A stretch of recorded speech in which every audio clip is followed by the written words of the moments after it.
सत्साहे सत्साहे सत्साहे। जय सतगुरुदेव भगवान की जय। जय सतगुरु कबीर साहिब परमेश्वर की जय। सतगुरु अरुण साईं जी महाराज को मैं कोटि कोटि प्रणाम करता हूँ, दंडवत प्रणाम करता हूँ। सतगुरु कबीर साहिब को मैं कोटि कोटि प्रणाम करता हूँ, दंडवत प्रणाम करता हूँ। आप सभी भक्तजनों, प्रेमियों, साधु संतों को मेरा कोटि कोटि प्रणाम। माताओं बहनों, छोटे बड़े सभी जीवों को मेरा कोटि कोटि प्रणाम। सत्य साहेब वंदे मातरम। सतमार्ग पे चलना बहुत जरूरी है। किसी जीव को सताना नहीं, किसी जीव को मारना नहीं बेवजह, और सत्य मार्ग पे चलना है। दया, करुणा, सेवा भाव से चलना है और मन को लगा के भक्ति मार्ग पे चलना है, सत्य मार्ग पे चलना है। और इस प्रकृति से मेल मिला के चलना है। अन्य जीवों की सेवा करना है, रक्षा करना है, उनको नहीं सताना है। ये सच्चा मार्ग है भक्ति का, तो ये सत्य मार्ग है। तो भक्तजनों, प्रेमियों, आज हम ऐसी बात पे विचार कर रहे हैं कि हम आज जो बात करेंगे वो स्वयं पर बात करूंगा, मैं अपने स्वयं पर बात करूंगा। वो बात मैं बताऊंगा आपको सत्य, कि सत्य को कैसे जाना जा सकता है। और आज हम बात करेंगे सतगुरु कबीर साहिब के 4 राम की बात करेंगे और बताएंगे। और हमने सत्य को जाना है, उस चौथे राम को जाना है, वो भी बताएंगे कैसे जाना गया और वो कैसे है चौथा राम। और हम अपनी आज आत्म कथा बता रहे हैं कि हमें उस चौथे राम का ज्ञान कैसे हुआ, और बताते हैं। हम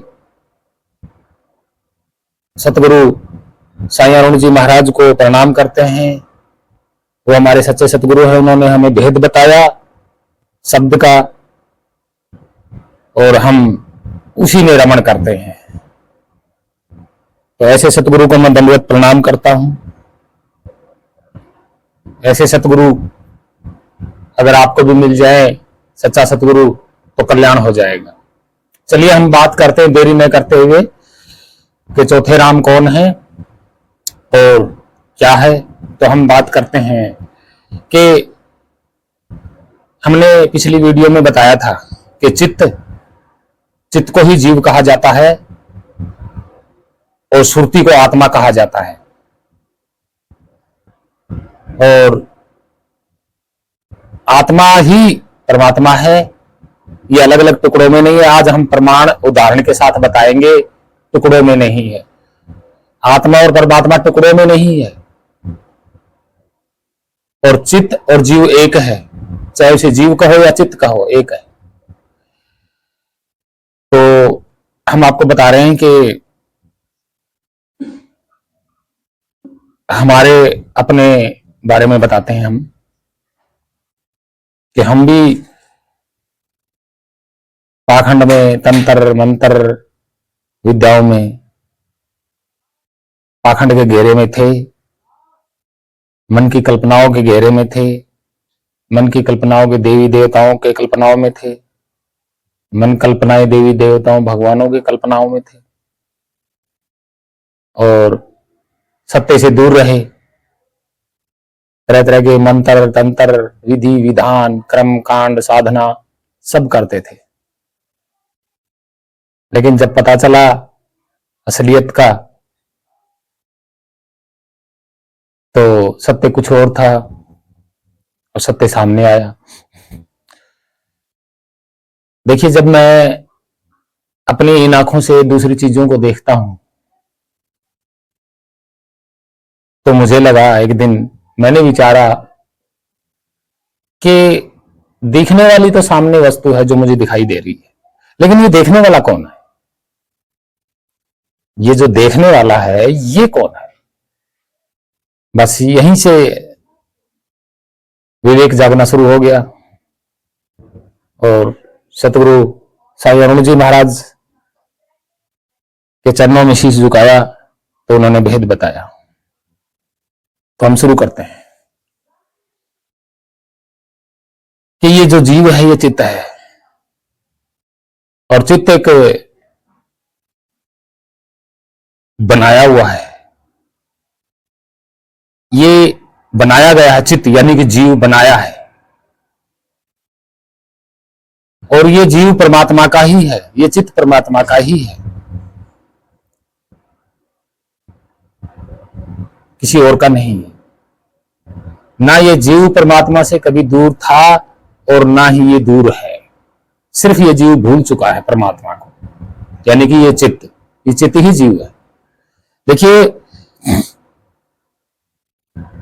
जो इस शरीर में या किसी भी शरीर में जो प्राणी जीता जाता चल फिर रहा है, वो कोई भी जीव है, यानी कि शरीरधारी प्राणी है, उसमें जो है जीव वो चित्त है, जीव है, चित्त है।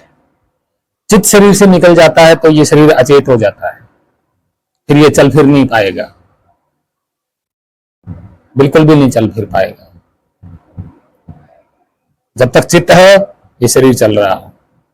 और चित्त जो है अविनाशी क्यों है, जिंदा क्यों है? क्योंकि स्वयं परमात्मा की फोर्स है, स्वयं परमात्मा फोर्स इसके ऊपर एक छाप के रूप में है।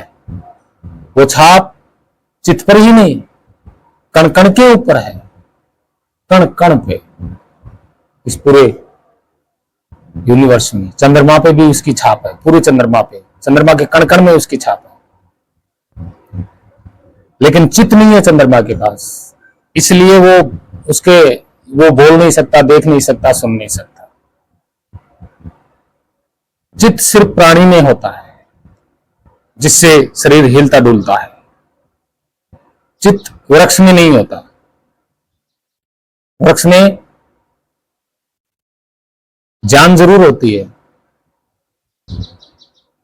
लेकिन वैसा उसका शरीर नहीं है। पेड़ वैसे भी होती है, ऐसा नहीं है, क्योंकि परमात्मा की जो फोर्स है वो हर एक चीज में है। लेकिन वृक्ष बोल नहीं सकता, हिलडुल नहीं सकता, वो अचेतन है। तो यह हम आपको सत्य बता रहे हैं कि चित्त अलग है, यानी कि जीव चित्त एक ही है। चित्त अलग है, आत्मा अलग है। और लोग कहते हैं कि आत्मा से अलग परमात्मा है। आज हम इसका उदाहरण देते हैं बखूबी। देखिए, जो चित्त है वो स्वयं परमात्मा की फोर्स से जिंदा है। देखिए, जो चित्त अंदर है तो अंदर भी परमात्मा की फोर्स है। कैसे है वो बताएंगे हम। और बाहर है तो बाहर भी परमात्मा की फोर्स है। चित्त शरीर से निकल के यहां जाएगा तो यहां पर भी फोर्स है परमात्मा की, यहां पर भी है, तो इसलिए वो जिंदा रहता है। जहां पर भी जाएगा वहीं परमात्मा की फोर्स है, तो चित्त जिंदा रहेगा। यानी कि चित्त के ऊपर परमात्मा स्वयं फोर्स हमेशा रहता है, हर एक चीज पे रहता है। वो कभी कोई चीज अलग है ही नहीं। पहली बात, ना कोई चीज अलग है, ना वो चीज से, किसी वस्तु चीज से अलग है। सिर्फ जीव भूला हुआ है। कैसे कि हम आपको बताएंगे। पहले तो 4 राम की बात करते हैं। 4 राम कबीर साहब ने कहा। एक राम तो शरीर के बारे में बोला गया। एक राम दशरथ का बेटा जो शरीरधारी है, उस शरीर का नाम राम था, वो शरीर है, वो दशरथ का बेटा है। एक राम घटघट में बैठा, यानी कि दूसरा राम घटघट में बैठा, तीजे राम का सकल पसारा, और चौथा राम तीनों से न्यारा। चौथा राम इन्हीं से न्यारा, इन्हों से न्यारा, या तीनों से न्यारा। कैसे? उदाहरण के तौर पे दिखाते हैं आपको।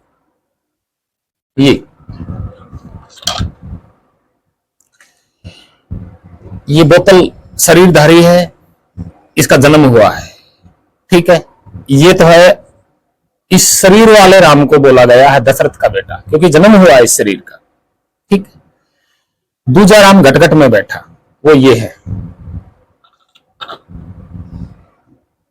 यानी कि आप देख रहे होंगे कि ये तार अंदर है, अंदर तक है ये तार। ये देखो, ये तार है अंदर, तार है ये अंदर, ठीक है, ये तार अंदर है। और ऊपर ऊपर भी निकला हुआ है, ये तार ऊपर भी निकला हुआ है। और यही तार सेम है, इसके कोई टुकड़ा नहीं है, सिर्फ ये अंदर है। तो दूजा राम जो घट घट में बैठा है वो ये तार बैठा है अंदर, यानी कि ये परमात्मा स्वयं। समझाएंगे इसके बारे में। यानी कि जो ये तार अंदर है जितना बोतल में, ये वो राम है जो घट में बैठा है। तीजा राम, ये जल है, ये चित्त है। ये जो इसमें जल है ये चित्त है। और चित्त किससे जिंदा है? इससे जिंदा है, जो ऊपर से आ रहा है अंदर, ये जिंदा है। ये फोर्स है परमात्मा की स्वयं, ये इस चित्त पे लगी हुई है, चित्त जिंदा है। ये तीजा राम है जो बोल रहा है, ये बोलने वाला राम है। इसके साथ मन जुड़ा हुआ है, जो इसी का सारा सकल पसारा है। मतलब हर एक चीज जो बनाई है, कोठी, बंगले, बिल्डिंगें, जो भी चीज बनाई है, इलेक्ट्रॉनिक्स की चीजें लगाओ, कोई सोने की, ओढ़ने की, पहनने की जो चीजें हैं, ये इस जीव ने मन के द्वारा बनाई है। और जीव यानी कि ये चित्त के द्वारा ये सारा सकल पसारा है। ये तीजा राम है। अक्षर, भाषा, पढ़ना, लिखना, शिक्षा, गाना, बजाना, जो कुछ भी है, पहनना, और ये जनता बढ़ रही है, और ये मकान, महल बन रहे हैं, जो कुछ भी बन रहा है, ये सिर्फ इस जीव और इस मन राम का सकल पसारा है। जीव के द्वारा ये मन राम सकल पसारा। ये तीजा राम है, मन जीव के द्वारा कर रहा है। और जो ये वाला जो राम है, बॉडी वाला राम, ये दशरथ का बेटा है। जैसे मेरा नाम भी राम निवास है, तो मेरा जन्म हुआ, ये बॉडी वाला राम। और चित्त जो है, चित्त के साथ जो मन है, वो तीजा राम, उसका सकल पसारा है। और चौथा राम कौन सा? ये है निर्लेप, शरीर से बाहर। अब आप अच्छी तरह से समझाते हैं कि हमने आपको पहले बताया था कि चित्त बिना परमात्मा की फोर्स, बिना चित्त जिंदा नहीं होता। ठीक है, ये परमात्मा की फोर्स है इस जल में। ये जल मानी चित्त है, समझाने का उदाहरण है। ये जल है, ये चित्त है, इसके ऊपर फोर्स है परमात्मा की। रसधार बोलते हैं इसको, एक रसधार बोलते हैं, ये हर जगह है। अब ये चित्त अविनाशी इस फोर्स की वजह से है, और चित्त के साथ मन लगा हुआ है जो शरीर में काम कर रहा है। अब देखिए, जितना हिस्सा ये तार का बोतल में है, ये आत्मा कहलाता है, ये आत्मा कहलाता है। ठीक है, अब तीन इकट्ठे हैं यहां पे, तीन राम इकट्ठे हैं। एक तो शरीर वाला राम, एक अंदर ये जितना टुकड़ा तार का अंदर है, जितना तार अंदर गया है, ये दूसरा राम है। तीसरा राम ये चित्त जो मन के द्वारा काम करता है। तीन राम यही है, और चित्त और मन, इनका ये सारा सकल पसारा है। अब चौथा राम ये है, चौथा राम इनसे न्यारा है, इन तीनों से न्यारा है, अलग है। देख लो, है इन्हीं में लेकिन भिन्न है। ये है वो चार राम। अब देखिए, परमात्मा स्वयं एक धारा है, रस है। जितनी धारा किसी शरीर में है, चाहे वो किसी का भी शरीर हो, प्राणी का हो, मनुष्य का, जितनी धारा शरीर में है, उतना एरिया की आत्मा कहलाएगी धारा। और इस शरीर से जो अलग है ये धारा, ये स्वयं परमात्मा की धारा है, ये स्वयं परमात्मा धारा है। लेकिन इसने शरीर धारण कर लिया, मतलब शरीर में चली गई, ये तो शरीर धारण हो गया, तो ये आत्मा कहलाएगी। ये है बखूबी, हम बता रहे हैं फिर भी आपको। अब देखिए जो चित्त है, जो चित्त है वो परमात्मा की फोर्स के द्वारा जिंदा है। जैसे ये चित्त है, इसके ऊपर परमात्मा की फोर्स लग गई, ये चित्त है, इसके ऊपर परमात्मा की फोर्स, ये जिंदा रहेगा। और परमात्मा की फोर्स हर जगह है, ये चित्त जहां पे भी जाएगा ये फोर्स, ये तो विद्यमान है। तो ये चित्त अलग नहीं है फोर्स से, इसलिए अविनाशी चित्त है। और जिस जगह पे ये चित्त जाएगा, जिस प्राणी के शरीर में, वही प्राणी शरीर जिंदा हो जाएगा। और जिस शरीर से ये निकल जाएगा, चित्त अचेत हो जाएगा। लेकिन अगर ये बोतल, ये शरीर खाली हो जाता है चित्त के द्वारा, तब भी उसमें ये रहता है शरीर में, ये निकल के जाता नहीं है कहीं पे भी, ये आता जाता नहीं है, ये हर जगह है, हर जगह एक रस है। ये चित्त निकल भी गया शरीर से, काल इसको निकाल लेता है चित्त को, तो चित्त को सजा दे सकता है काल, लेकिन परमात्मा की छाप से अलग नहीं कर सकता काल। अब ये चित्त भूल गया, चित्त ये भूल गया कि आखिर तेरे ऊपर फोर्स किसकी है, किसकी फोर्स की वजह से तू चल रहा है। तो ये जानना जरूरी है चित्त को कि मैं जिंदा किसकी वजह से हूं।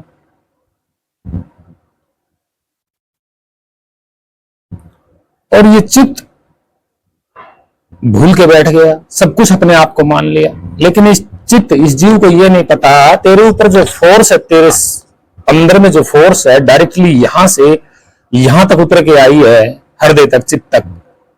चित्त तक क्या, वो तो फोर्स है, वो तो हर किसी के ऊपर है, हर किसी को चीर के आर पार है वो फोर्स।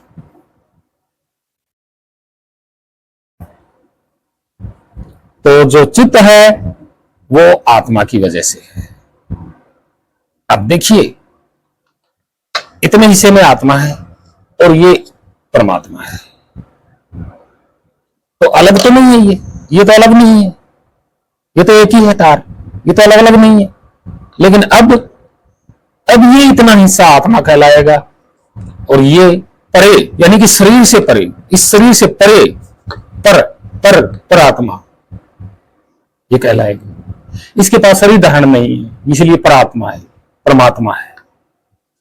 इतने हिस्से में आत्मा है, ये सेम एक है, कोई फर्क नहीं। लेकिन जितना शरीर में रहेगा ये रसधारा परमात्मा की, उतनी ही आत्मा कहलाएगा। कीड़ी में भी, हर एक जीव में जितना गया है वो आत्मा है। किसके ऊपर? चित्त के ऊपर सदैव रहता है फोर्स आत्मा की। अब आगे डिटेल से बताएंगे हम आपको, ध्यान से सुनिए।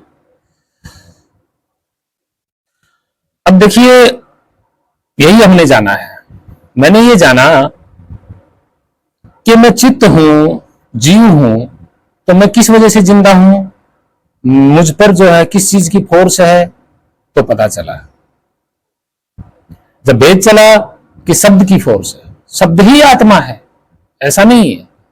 जितना गहराई तक शब्द उतर गया उतने हिस्से में आत्मा कहलाएगा, और जितना ऊपर भार है ये परमात्मा है।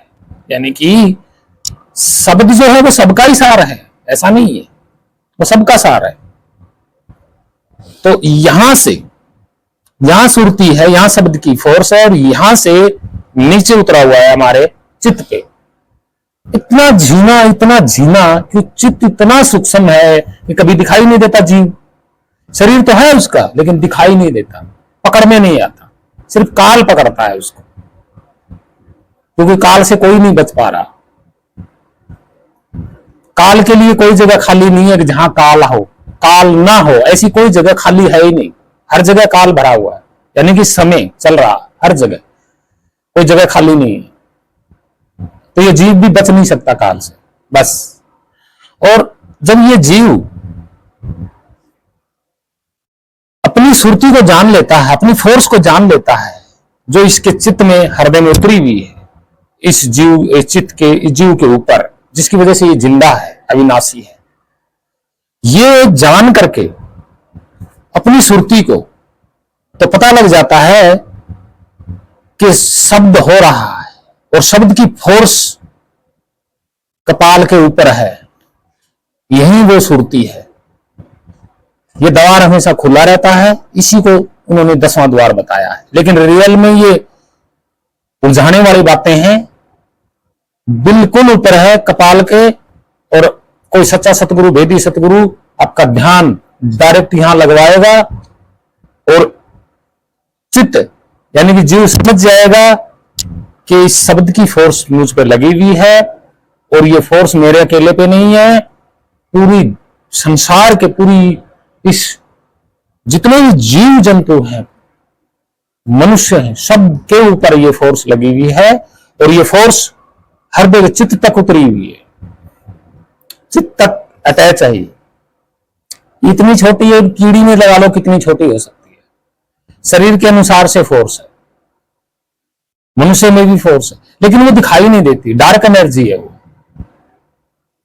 यही हमने जाना कि चित्त हम हैं, यानी कि जीव हैं, और ये जीव इसी शरीर में, मनुष्य शरीर में ही जान सकता है अपनी फोर्स को, और अपनी ही फोर्स में, यानी कि कहते हैं ना कि अपनी आत्मा में रमण करना, तो वो आत्मा ही है उतने हिस्से की शरीर में, ऊपर तो परमात्मा है, ये बताया ना। ये चित्त, ये जीव अपनी ही फोर्स में रमण करेगा। जो ये इतना हिस्सा है, इतना हिस्सा जो बोतल में गया है, ये आत्मा ही तो है, और ऊपर का हिस्सा परमात्मा है। तो ये जीव चित्त अपनी ही फोर्स में रमण करेगा अंदर, और यही फोर्स जो है सेम टू सेम ऊपर भी तो है, निकली हुई है। ये देखो, टुकड़े थोड़ी हैं इसके, टुकड़े नहीं है, ये देखो इतना हिस्सा, और वो एक हो जाता है। ये जीव जान लेता है, तो ये अंदर वाला ये पहले से ही एक है, लेकिन जीव इसमें रम जाएगा, रमण कर लेगा जीव इसमें। तभी कहे ना कि कोई जीव अपनी ही आत्मा में रमण करता है, वो मुक्त हो जाता है। तो यही है वो, इसी फोर्स में अगर चित्त जीव रमण करेगा तो मुक्त हो जाएगा, स्थिर हो जाएगा। स्थिर है, कहीं आता जाता नहीं, कहीं आता जाता नहीं, ना ये आत्मा कहीं आती जाती, ना ये आत्मा भटकती, सिर्फ चित्त भटकता है, चित्त भटकता है। ये चित्त शरीर से निकल गया, बस ये शरीर खाली हो जाएगा। शरीर में सब कुछ रहेगा, गुर्दे, हृदय, दिल, आंख, कान, शरीर, सब शरीर का जो भी अंग है वो सब कुछ से सही रहेगा, कोई कम नहीं होगा। चित्त जाएगा शरीर से। अब दिखाते हैं एग्जाम्पल एक और।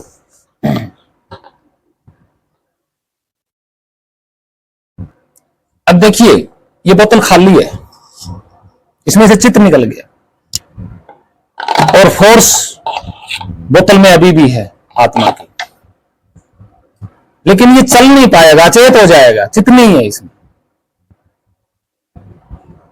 इस शरीर को जला देंगे, गाड़ देंगे, कुछ भी कर देंगे, लेकिन आत्मा नहीं जलेगी, आत्मा हमेशा स्थिर रहेगी। ये खत्म हो जाएगी बोतल, क्योंकि हर जगह ही शब्द स्वरूप जो है वो स्थिर है, वो स्वयं स्थिरता में है, स्वयं हो रहा है, वो ना कहीं आता है ना जाता है।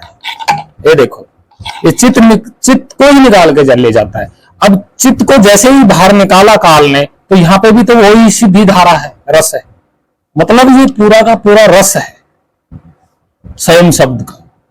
अब चित्त यहां से निकल के आया, तो यहां पे भी वही एक स्थिर धारा है। चित्त को कहीं पे भी लेके जाए, चित्त जिंदा रहेगा, अविनाशी रहेगा। यहां पे भी वो धारा है, इस शरीर में भी, जो कि इसमें चित्त नहीं है, मृत शरीर है, मृत माना गया, लेकिन ये धारा जो है ये भी प्रवेश है, ये अभी भी प्रवेश है, ये मृत मानी जाएगी, लेकिन ये धारा रहेगी, ये खत्म नहीं होगी। ऐसे ही शरीर का मृत्यु का कारण होता है, यानी कि वो एक रस हमेशा रहता है, लेकिन मेन चीज शरीर के लिए चित्त है। चित्त के बिना शरीर अचेत है, यही हमने जाना, और ये सत्य है। और चित्त और आत्मा और परमात्मा, चित्त अलग है, यानी कि जीव अलग है, और सब में सेम रूप से है। ना जीव का कोई रंग रूप है, ना कोई आकार प्रकार है, और न ही जीव का शरीर जरूर है, लेकिन उसका आकार प्रकार कोई नहीं देख सकता, इतना सूक्ष्म है वो। और उसी इतने सूक्ष्म पर कितनी छोटी मोहर लगी होगी शब्द की, वो ही आत्मा है। अब आप हिसाब लगा सकते हैं। देखो, आत्मा और परमात्मा टुकड़ों में नहीं है। जैसे मैंने बताया ना, कितने हिस्से में आत्मा है और इतने हिस्से में ऊपर परमात्मा है। ये भेद काया से न्यारा। कबीर साहब ने कहा ना कि ये भेद काया से न्यारा। तो काया में जो है वो इतना ही आत्मा है, इतना हिस्सा आत्मा है, ऊपर ये परमात्मा है। तो कबीर साहब कह रहे हैं कि ये भेद काया से न्यारा। तो शरीर से अलग है ये भेद ऊपर। ये अधरवास है इसका, इसमें अधरवास है। ये देखिए, शरीर को हटा दिया, इसका वास अधर में है। ये हिलता डुलता नहीं है, बिल्कुल नहीं हिलता डुलता है, स्थिर रहता है। ये शरीर खत्म हो जाएगा और चित्त गया, लेकिन ये फिर भी स्थिर है। ना ये भटकता है, ना आता है, ना जाता है, एक रस रहता है। ठीक इसी तरह शब्द, ये शब्द भी तो है, शब्द है ये, एक रस रहता है। तो ये भेद काया से न्यारा। कबीर साहब ने कहा ना, ये भेद काया से न्यारा। तो ये काया से अलग है, ये भेद ऊपर का भेद काया से अलग है। ये स्वयं सुरती ही माना जाता है इसको, इस आत्मा को सुरती ही माना जाता है। जीव भटक रहा है मन के चक्कर में, मन भटका रहा है जीव को, इधर उधर दौड़ा रहा है शरीर को लेके। शब्द तो हर जगह ही है, कण कण पे फोर्स है शब्द की। ऐसा झीना शब्द जो हर एक चीज को चीर के पार हो जाता है। ये रबड़ है, इसमें भी पार है, वो लोहा है, उसमें भी पार है। वो हर एक चीज में, कोई चीज ऐसी है ही नहीं, कोई स्थान ही ऐसा नहीं है जहां उसकी फोर्स पार नहीं हो सके। वो स्वयं ही परमात्मा फोर्स है। वो कहीं से आया नहीं, कहीं जाया नहीं, वो स्वयं ही स्थान है। शब्द जो है परमात्मा, वो निअक्षर है। जब हमने जाना तो वो एक अक्षर है जो लिखने में नहीं आता, निअक्षर है वो, शब्द भी नहीं है, निअक्षर है। बस बोलने में कह दिया शब्द है। अलग है, अनामी है, उसका कोई नाम नहीं है।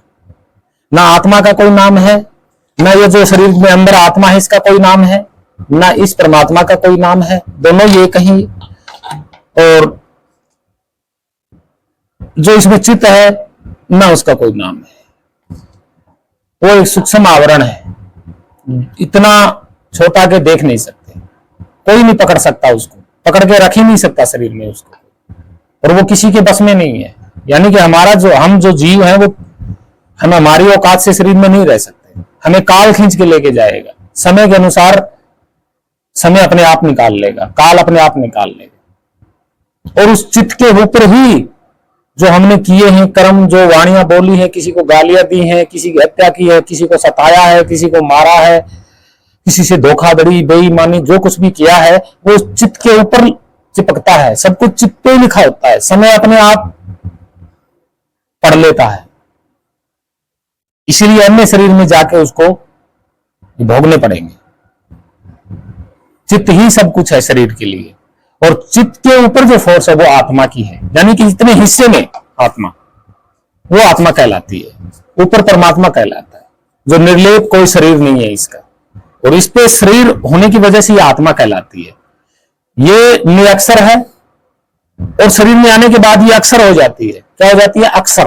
क्योंकि इसी की वजह से जीव चलता है, जीव की वजह से मन पैदा हो रहा है, और ये सारे कार्य हो रहे हैं। यानी कि अक्षर की वजह से ये सारे कार्य हो रहे हैं। ये निअक्षर है, ये नीचे शरीर में आ गया इतना हिस्सा, ये अक्षर हो गया। शरीर है, ये बिखर जाता है। चित्त है, वो चित्त है, जीव है, वो मरता नहीं कभी। ये जैसे बोला गया ना, अक्षर तो जीव है जिस पे फोर्स लगी हुई है अक्षर पे, क्योंकि वो तो बना हुआ है ना, बनाया हुआ है अक्षर। तो जैसे आवरण, सूक्ष्म आवरण जीव, चित्त, वो बनाया हुआ अक्षर, और वो सर समझाते हैं। जो जीव चित्त है वो सर है, वो बनाया गया है। अक्षर कैसे बना कि ऊपर का जो निअक्षर है, इससे ये इतना हिस्सा जो शरीर में गया ये अक्षर हो गया। यानी कि सर जीव है जो बनाया गया है, और अक्षर जो आत्मा है, जो इतने हिस्से में अंदर शरीर के, और परम अक्षर ये ऊपर वाला हो गया जो खाली है ये यानी कि जीव और इतने हिस्से में जो आत्मा है ये ब्रह्म इतने हिस्से में ब्रह्म अंदर ही है, और पूर्ण ब्रह्म ये ऊपर खाली जो बिना शरीर का है, ये पूर्ण ब्रह्म है। अब जीव को, चित्त को, इसको जानना है जो ऊपर है, यानी कि ये भेद काया से नारा, इस काया से अलग ये भेद है। जीव इसको जानेगा, सच्चे सतगुरु की शरण में जाएगा तो सच्चा सतगुरु इसका भेद बताएगा, जो ऊपर हो रहा है शब्द, निअक्षर, पूर्ण ब्रह्म, पूर्ण अक्षर यानी कि परम अक्षर। तो समझ में आया होगा, जीव क्षर अक्षर है, और इतने हिस्से में जो आत्मा है ये अक्षर है, ये इतना ऊपर का हिस्सा परम अक्षर है, ये शरीर है। तो इसके रूप बदले हैं, आत्मा और परमात्मा के सिर्फ ये रूप बदले हैं, ये तो सारा का सारा पूर्ण परमात्मा है, और ये इतना हिस्सा आत्मा हो गया, बस बदल गया, नीचे बदला है, कुछ नहीं हुआ। और इसकी फोर्स से चित्त जिंदा है, यह है पूर्ण भेद, यही हमने जाना है। और ये किसी हम ग्रंथों की बात नहीं कर रहे, क्योंकि ग्रंथों में ये बात लिखी नहीं जा सकती, और ना ही उदाहरण तरीके से समझाया है। सभी ने अपने अपने ग्रंथों में, चाहे कुरान हो, बाइबल हो, गीता हो, और चाहे कोई भी ग्रंथ हो, सब में अपने अपने तरीके से अपने अपने शब्द यूज किए हैं जो उलझाने का काम करते हैं। जिन्होंने भी ग्रंथ लिखे, या तो उन्होंने जीव, आत्मा और परमात्मा के बारे में पूरी तरह जाना नहीं, अगर जाना है तो उन्होंने अलग अलग नाम क्यों दिए? एक समान रखना चाहिए था। एक समान रखने से क्या होता, आज भेदभाव ना होता, एक समान रूप से मानते परमात्मा को, अलग अलग मूर्तियां ना होती, अलग अलग ईश्वर परमात्मा ना होते, अलग अलग भगवान अल्लाह खुदा ना होते, नहीं, बिल्कुल ना होते। ये सिर्फ कवियों की आलोचना है कि किसी कवि ने ये नाम दिया तो दूसरे कवि ने वो नाम नहीं दिया, उसने अपना नाम किया परमात्मा का, क्योंकि जाना नहीं। जाने होते तो नाम ही ना देते किसी का, परमात्मा का नाम ही ना देते। अगर जान लिया होता तो क्यों अल्लाह खुदा नाम रख देते, क्यों राम भगवान ईश्वर रखते, क्यों परमात्मा रखते, क्यों प्रभु रखते, यीशु रखते, ये रखे ही ना जाते। और हम कह रहे हैं इसका कोई नाम नहीं है, इस पे कोई धर्म जाति कुछ भी लेप नहीं है, ना जीव पर कोई धर्म जाति लेप है, ना रंग रूप लेप है, ना आकार लेप है, ना आत्मा पे कोई रंग जाति रंग रूप धर्म जाति लेप है, ना परमात्मा पे कोई लेप है, निर्लेप है, निर्विकार है, स्थिर है, अडोल है। और हमने बताया जितना हिस्सा नीचे का शरीर में है वो आत्मा कहलाती है, ऊपर का हिस्सा है ये परमात्मा कहलाता है। परे मतलब परे हो गए ना शरीर से, और काया के अंदर के बाहर से भेद है।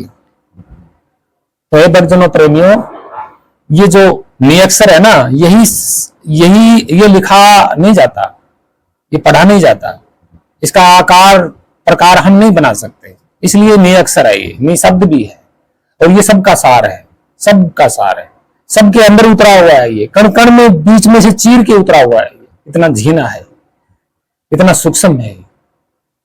और सुरती ही इसको जान पाएगी, यानी कि आप अपनी सुरती को यहां लगाओगे तब सुरती का स्वरूप यानी कि उस फोर्स का, अपनी आत्मा का स्वरूप जान पाओगे जो अंदर उतरी हुई है। और उसी में आप रमण करते रहो, अपनी आत्मा में ये जीव रमण करता रहेगा, मुक्त हो जाएगा, और रमण करते रहो अंत समय तक। सुरती को समाये रखो, ध्यान को समाये रखो शब्द में, मुक्त हो जाओगे। फिर ना आना ना जाना, क्योंकि ये स्वयं स्थिर है, तो स्थिरता में चले जाओगे, परम शांति में चले जाओगे, परम आनंद में चले जाओगे। वहां आना जाना नहीं, वहां भटकना नहीं है, वहां समय का कोई प्रभाव नहीं है। इस शब्द में जो शब्द हो रहा है यहां समय लागू नहीं है, कोई चीज लागू है ही नहीं यहां पे। इस चित्त को, इस जीव यानी कि ये चित्त, ये जीव यहां समा जाएगा, बस जहां से ये जीव आया था वहीं वापसी चला जाएगा, मतलब उसी में समा जाएगा, शब्द में। शब्द से ही जीव आया जाता, चित आया था, शब्द में ही समा जाएगा अगर जान लिया तो, नहीं तो भटकते रह जाओगे काल के चक्कर में। नहीं आत्मा आपसे कभी अलग थी इस जीव से, और न ही जीव आत्मा से अलग है, और ये हर जगह विद्यमान है। आत्मा एक है, अलग नहीं है।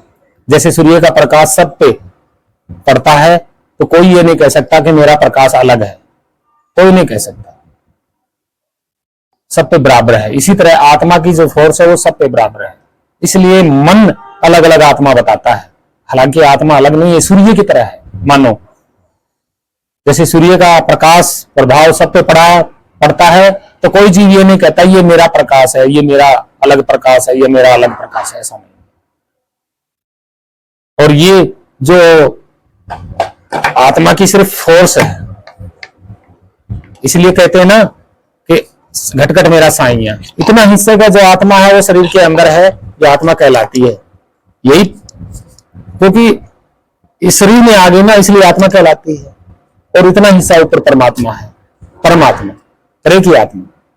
तो इसी को बोला है कबीर साहब ने, घट घट मेरा साईं। देखो घट में है, इतना इतना हिस्सा घट में है, ये आत्मा का इतना हिस्सा घट में है, ये भी परमात्मा का ही है हिस्सा इतना, ये स्वयं परमात्मा का ही हिस्सा है, अलग थोड़ा ही है, एक है।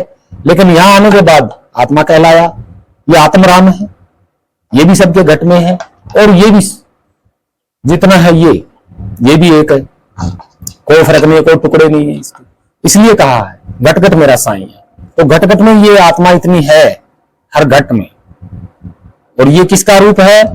ये स्वयं परमात्मा का एक रूप है। इतना हिस्सा ऊपर का, इतना हिस्से का आत्मा है, और इससे ऊपर का हिस्सा परमात्मा का है। तो दोनों जुड़े हुए हैं, अलग थोड़े ही हैं, इसलिए कहते। और ये करता नहीं है कुछ भी, ये सिर्फ चित्त को फोर्स देता है, जीव को फोर्स देता है, जिंदा रखता है।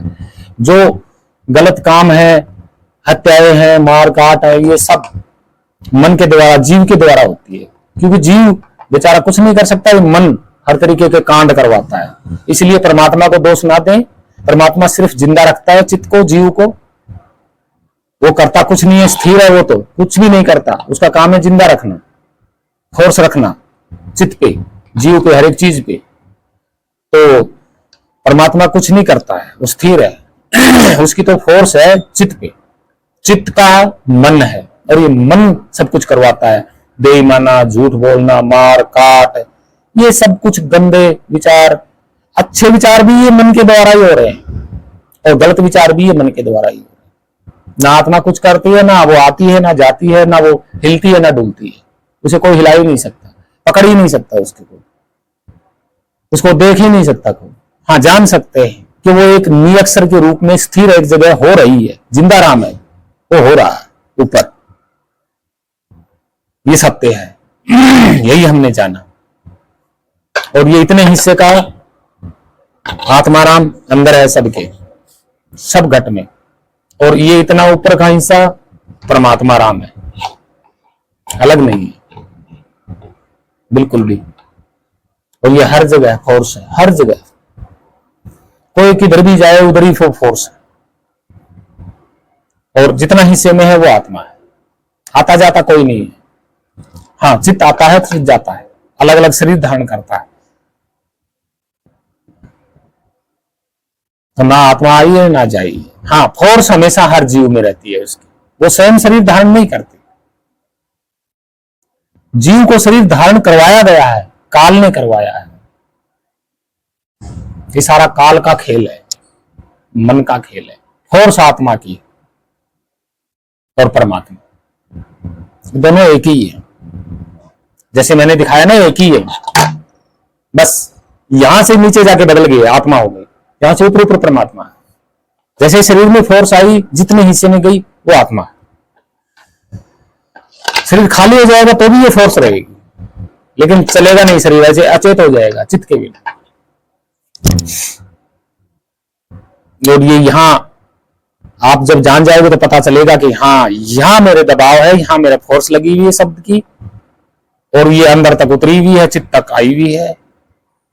अंदर वाला है वो भी परमात्मा का ही रूप है, और जो ऊपर है वो स्वयं परमात्मा है ही, बिना शरीर का। और जो नीचे शरीर में आ गया वो आत्मा कहलाई। और किसी भी धर्म ग्रंथ में ये नहीं बताया गया, ये सिर्फ संत ही बताते हैं। तो हम आप सभी मानव जाति से, सभी भक्तजनों, प्रेमियों, साधु संतों, माताओं बड़ों, छोटे बड़े, सभी से मेरी हाथ जोड़ की विनती है कि ये इस चीज को जान लो, बस मुक्त हो जाओगे। अपनी फोर्स में, अपनी ही आत्मा की फोर्स में रमण करो, अपनी आत्मा में रमण करो। वही आत्मा है, वही परमात्मा है। अंदर नहीं जान सकते तो बाहर वाली फोर्स को जान लो। भाई अंदर के हिस्से को नहीं जान पा रहे तो बाहर, सिर के ऊपर जो बाहर की फोर्स है उसको जान लो, एक ही बात है। अंदर वाला जान लिया, बाहर वाला जान लिया, बराबर है, कोई फर्क नहीं। तो हमने आप सभी को बताया, और ना जीव का कोई आकार है, ध्यान से सुन लो हे भक्तजनों, प्रेमियों, जीव का कोई आकार प्रकार नहीं है, ना उसे कोई देख सकता, ना उसे पकड़ सकता, सिर्फ काल पकड़ सकता है, कोई पकड़ के रोक नहीं सकता इसको। ये हमारे बस की बात नहीं है, यानी कि जीव हम किसी और के काबू में है, और आत्मा स्वयं फोर्स है, वो लगी है चित्त के ऊपर। चित्त भी यही है, आत्मा की फोर्स भी यही है, दोनों यही है।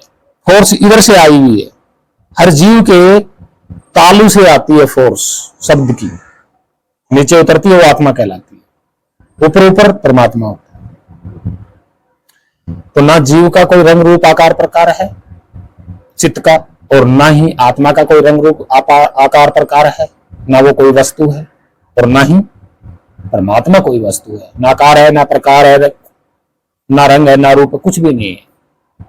ना उसके ऊपर किसी प्रकाश का प्रभाव पड़ता, किसी भी प्रकार का या प्रकाश का, रोशनी का प्रभाव पड़ता जो वो दिखाई दे, नहीं। इन आंखों का, इन कानों का, मुंह का कोई विषय नहीं है, ना बोल सकते हैं, ना उसे देख सकते हैं। ये सब पाखंड कर रहे हैं, जो बता रहे हैं कि हमने देखा, ये सब नहीं, ऐसा नहीं है। और जंतर मंतर इनसे, ये खुद जीव ही तो बोल रहा है। देखिए आत्मा की फोर्स से चित्त बोल रहा है, मंत्र तंत्र जो कुछ भी बोल रहा है, किसकी फोर्स से बोल रहा है बोलने वाला? आत्मा की फोर्स से। जो तो इतने हिस्से में जो परमात्मा का जो असर इतने हिस्से में गया, वो आत्मा है। वो आत्मा की फोर्स कहाँ है? चित्त के ऊपर। चित्त क्या कर रहा है? बोल रहा है, शब्द बोल रहा है, भाषा बोल रहा है, सब कुछ कर रहा है मन के द्वारा। तो अब समझ में आ गया होगा मंत्र किसका जाप कर रहे हो भाई आप भी तो किसी की फोर्स से बोल रहे हो ना, आप ही तो बोल रहे हो मंत्र तंत्र। किसको सुना रहे हो? जिसको सुना रहे हो वो तो, उसने तो आपको फोर्स दी हुई है अंदर, उसको अंदर ढूंढिए ना। बाहर मंत्र जी किसको सुना रहे? अरे जो फोर्स देने वाला वो तो इतना हिस्सा अंदर है ही आपके, और बाहर भी है पूरा का पूरा। ये सारा सुना किसको रहे हो? तो इसीलिए आपके अंदर ही ढूंढो, आपके अंदर में ही है वो। आपके ऊपर फोर्स है, उसके अंदर भी फोर्स है, बाहर भी फोर्स है। अंदर जितनी फोर्स है वो आत्मा है, और बाहर है वो परमात्मा है। हे जीव जागिए, हे मानव, हे भक्तजनों, प्रेमियों, साधु संतों, मेरी आप जो से यही आजोड़ की विनती है कि आप जानिए उस परमात्मा को, अंदर वाले को भी। अंदर वाला भी वही है और बाहर वाला भी वही है, हर जगह वही है। तो यही मेरा समझाना था। और चक्रों में मत पड़ना, किसी के पाखंड में मत पड़ना, पाखंड से दूर होइए, अपने समाज को सुधारिए, अपने राज्य को, अपने देश को सुधारेंगे, हम सब मिलकर सुधारेंगे, पाखंड से दूर करेंगे और सत्य को जानेंगे। हम सब एक समान हैं, सब में ये जीव समान रूप से है, और जो आत्मा की फोर्स है वो समान रूप से है। आत्मा अलग अलग, ज्यादा आत्मा नहीं है, एक ही आत्मा की फोर्स है, सब ऑल टोटल एक ही आत्मा की फोर्स है, और एक ही वो परमात्मा है। और जीव अनेक हैं, एक से अनेक हो गए जन्म के कारण, शरीर के जन्म के कारण जीव एक अनेक से एक हो गए, लेकिन जीव स्वरूप एक है। तो हाथ जोड़ की विनती है भक्तजनों, प्रेमियों, साधु संतों, हे मानव, सभी मानव जाति के लिए मेरी हाथ जोड़ की विनती है कि समय को जानो और जीवन को सुखी बनाओ। किसी की जीव हत्या नहीं करना, किसी जीव को दुख नहीं देना, किसी से बेईमाना, लूट पाट कुछ नहीं करना। सभी सेम स्वरूप जीव हैं, सबके अंदर एक ही आत्मा का असर है, एक ही परमात्मा का असर है, सब घट में है। तो दया, करुणा, भाव, सेवा अपनाइए, जीवों की सेवा कीजिए, छोटे बड़ों की आदर सम्मान कीजिए, साधु संतों को शीश नवाइए, प्रणाम कीजिए। तो यही मेरा कहना है। और प्रकृति से मेल मिला के जरूर चलिएगा। और आप सभी को मेरा कोटि कोटि प्रणाम। सत साहेब सतगुरु अरुण साई जी महाराज को कोटि कोटि प्रणाम। सतगुरु कबीर साहिब जी को कोटि कोटि प्रणाम। अन्य भक्त संतों को मेरा कोटि कोटि प्रणाम। सत साहेब, वंदे मातरम।